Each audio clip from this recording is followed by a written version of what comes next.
Hello, this is how you straighten a bent head pin or eye pin for jewellery making.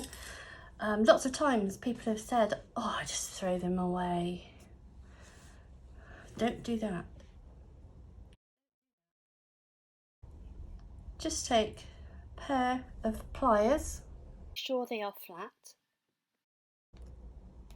and bend them. You can also get, I've just seen, although I don't have any available, is 2 pieces of wood. Someone's got 2 pieces of wood. Put the head pin in. That can also straighten them. 2 pieces of wood you can rub together, try that. But often they'll come like this.